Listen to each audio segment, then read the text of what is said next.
अण्णाभाऊ साठे हे नाव उच्चारताच त्यांच्या पदव्या आठवायला लागतात.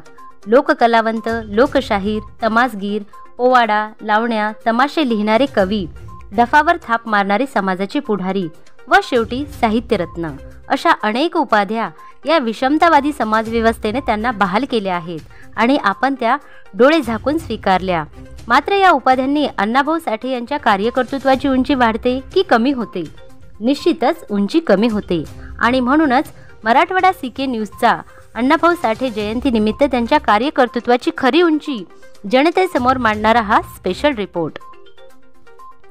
अण्णाभाऊ साठे यांचा जन्म 1 ऑगस्ट 1920 आणि मृत्यू 18 जुलै 1969 म्हणजेच अण्णाभाऊ वयाच्या 49 वर्षात जीवन जगले. जातव्यवस्थेने माणूस म्हणून नाकारलेल्या मातंग समाजात अण्णाभाऊंचा जन्म झाला. विषमतावादी समाजव्यवस्थेत संघर्ष करत वर्गव्यवस्थेचा लढा त्यांनी लढला. कामगार, दलित, शेतकरी, कष्टकरी यांची भांडवलशाहीकडून होणारी पिळवणूक अण्णाभाऊंनी कम्युनिस्ट या जागतिक विचारधारेच्या माध्यमातून थांबवण्याचा आतोनात प्रयत्न केला. ते गिरणी कामगारांचे नेते झाले. सर्व बहुजनांना सोबत घेऊन स्वातंत्र्याच्या दुसऱ्या दिवशी अण्णाभाऊंनी स्वातंत्र्याचा खोटा आव आणणाऱ्या सरकारच्या विरोधात मुंबईच्या आझाद मैदानावर मोर्चा काढला. हे स्वातंत्र्य नसून सत्तांतर आहे, ये आजादी झूठी है, देश की जनता भूकी है अशा विद्रोही सिंहगर्जनाही केली. संत तुकाराम महाराज म्हणतात, आम्हा घरी धन शब्दाचीच रत्ने, शब्दाचीच शस्त्रे यत्ने करू, शब्दाची अमुच्या जीवीचे जीवन, शब्द वाटू धन जन लोका. याप्रमाणे बालपणीच्या तुकारामांनी उर्फ अण्णाभाऊंनी 1.5 दिवसाची शाळा शिकून हातात पेन घेऊन सबंध बहुजनांची बिघडलेली ब्रेन पेनच्या माध्यमातून दुरुस्त केली. अण्णाभाऊ साठे म्हणतात, मी जे पाहतो, ऐकतो, अनुभवतो तेच मी लिहितो. मला कल्पनेचे पंख लावून भरारी मारता येत नाही. यात मी स्वतःला बेडूक समजतो. ज्यांच्याविषयी मी लिहितो ती सर्व माझी माणसं असतात, म्हणून मी त्यांच्याविषयी आदराने लिहितो.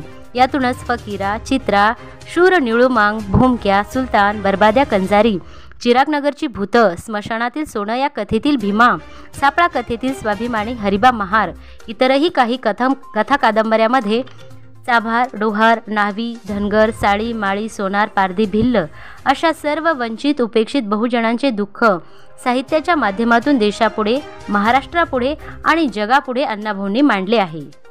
अण्णाभाऊंच्या साहित्याचे 27 देशात विविध भाषेत भाषांतर झाले आहे, म्हणून ते जागतिक कीर्तीचे विद्रोही साहित्य सम्राट ठरतात. अण्णाभाऊंनी आपल्या अनुकूल परिस्थितीत शेकडो कथा, कादंबऱ्या, पोवाडे, लावणी आणि महापुरुषावर अनेक कवने रचली, अमर गीते गायली, म्हणून त्यांना प्रतिभावंत महान लेखक असेही संबोधतात. त्यांनी रशियात जाऊन छत्रपती शिवाजी महाराजांचा पोवाडा गाऊन 7 समुद्रापलीकडे महाराजांची महती कीर्ती गायली, म्हणून अण्णाभाऊंना जगातले पहिले शिवशाहीर असेही म्हणतात.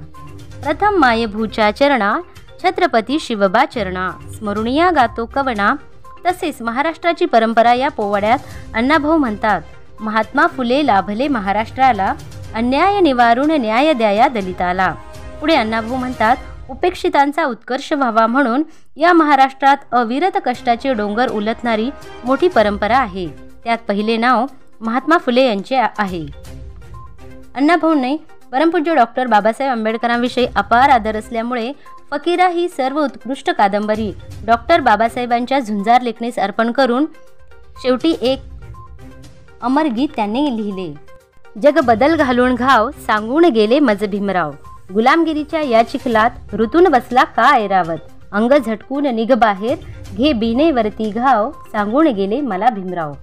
पहिले दलित साहित्य संमेलन झाले तेव्हा अण्णाभाऊंनी आपल्या भाषणात ही पृथ्वी शेषनागाच्या मस्तकावर तरली नसून दीन, दलित, शेतकरी, कष्टकरी, कामगारांच्या तळहातावर तरली आहे असा विज्ञानवादी संदेश जगाला दिला आहे. अण्णाभाऊंच्या साहित्याकडे संशोधनात्मक दृष्टिकोनातून जर बघितले तर अण्णाभाऊंचे साहित्य हे तथागत गौतम बुद्ध, छत्रपती शिवाजी महाराज, शाहू महाराज, महात्मा फुले, डॉक्टर बाबासाहेब आंबेडकर यांच्या विचारधारेशी बहुजन समाजाला जोडणारेच आहे. अण्णाभाऊंचे साहित्य वाचताना वाचकाला समोर चित्रपट सुरू आहे असे वाटते. जेव्हा संयुक्त महाराष्ट्राची चळवळ सुरू झाली तेव्हा लाल बावटा प्रचार पथकाच्या माध्यमातून मुंबई ही महाराष्ट्राची होती, आहे आणि महाराष्ट्राचीच राहणार असा निर्धार करून मराठी माणसात राज्यप्रेम जागे करून प्रबोधन घडून आणले. त्याच काळात माझी मुंबई या त्यांच्या लोकनाट्यावर तत्कालीन मुख्यमंत्री मोरारजीभाई देसाई यांनी बंदी आणली होती. त्यांच्या बंदी आदेशाला न जुमानता त्यांनी संयुक्त महाराष्ट्राच्या चळवळीचे नेतृत्व केले. म्हणून संयुक्त महाराष्ट्राच्या प्रबोधनात्मक चळवळीत अण्णाभाऊंचा सिंहाचा वाटा आहे. म्हणूनच अण्णाभाऊ संयुक्त महाराष्ट्राच्या प्रबोधनात्मक चळवळीचे खरे शिल्पकार ठरतात. रशियाचे राष्ट्राध्यक्ष आपल्या देशातील प्रधानमंत्री पंडित नेहरूंना अण्णाभाऊ साठे या महान लेखकाचे काय चालू आहे अशी आस्तेवाईकपणे मॉस्कोच्या हॉटेलमध्ये विचारपूस करतात, तेव्हा या आपल्या भारत देशातील प्रधानमंत्र्याला अण्णाभाऊ साठे माहीत नसणे ही या देशाची शोकांतिकाच म्हणावी लागेल. अण्णाभाऊंच्या साहित्यावर विदेशात संशोधन केले जातात. त्यांच्या कथा कादंबऱ्या भाषांतरित करून वाचल्या जातात. त्यांच्या साहित्यावर या देशात अनेक चित्रपटही निघतात. अलीकडील काळात त्यांच्या साहित्यावर डॉक्टरेट म्हणजेच PhDच्या पदव्याही घेतल्या जातात.